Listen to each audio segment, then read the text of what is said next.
Sejarah perkembangan mazhab dibagi menjadi beberapa periode. Periode yang pertama yaitu periode pertumbuhan di abad ke-0 sampai 1 Hijriah. Yang pertama, mazhab pada masa Rasulullah.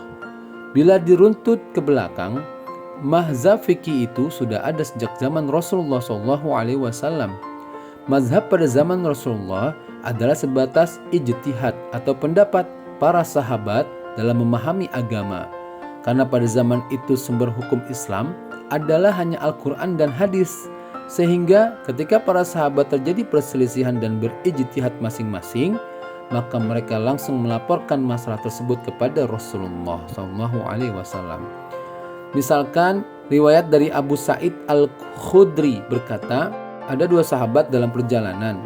Ketika waktu sholat tiba dan tidak menemukan air, maka beliau berdua melakukan tayamum. Keduanya pun sholat. Setelah itu, mereka menemukan air saat waktu sholat belum habis. Satu dari mereka mengulang sholat dengan berwudu. Sahabat yang lain tidak mengulang sholatnya, cukup dengan tayamum tadi. Setelah mereka datang kepada Rasulullah SAW dan bercerita kejadian itu, maka Nabi bersabda kepada sahabat yang satu kali saja sholatnya, kamu sudah sesuai sunnah, cukup sholatmu itu. Dan kepada sahabat yang sholat 2 kali dengan tayamum dan wudu, Nabi bersabda, kamu dapat 2 pahala. Pada periode ini, mazhab hanyalah sebuah pendapat atau ijtihad para sahabat dalam memahami sebuah kasus. Lalu sahabat melaporkan kepada Rasulullah akan kasus tersebut, sehingga Rasulullah langsung memutuskan kasus tersebut apakah salah satu yang benar atau keduanya benar. Mazhab pada periode ini secara sistematis belum terbentuk, hanya berbentuk pendapat-pendapat para sahabat dan ijtihad-ijtihadnya yang kemudian disampaikan pada Rasulullah. Yang kedua, mazhab pada masa sahabat. Mazhab fikih pada sejak zaman sahabat mulai tumbuh seiring dengan meninggalnya Rasulullah SAW.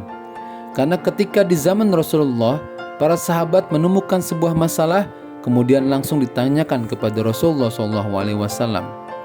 Akan tetapi setelah wafatnya Rasulullah, para sahabat masing-masing memiliki pendapatnya. Misalnya pendapat Aisyah radhiyallahu an, pendapat Ibnu Mas'ud radhiyallahu an, dan pendapat Ibnu Umar. Masing-masing memiliki kaidah tersendiri dalam memahami nas Al-Quran Al-Karim dan sunnah, sehingga terkadang pendapat Ibnu Umar tidak selalu sejalan dengan pendapat Ibnu Mas'ud atau Ibnu Abbas. Tapi semua itu tetap tidak bisa disalahkan karena masing-masing sudah melakukan ijtihad. Para sahabat melihat Rasulullah SAW mengerjakan suatu tindakan. Sebagian sahabat menafsirkannya sebagai tindakan qurbah atau ibadah.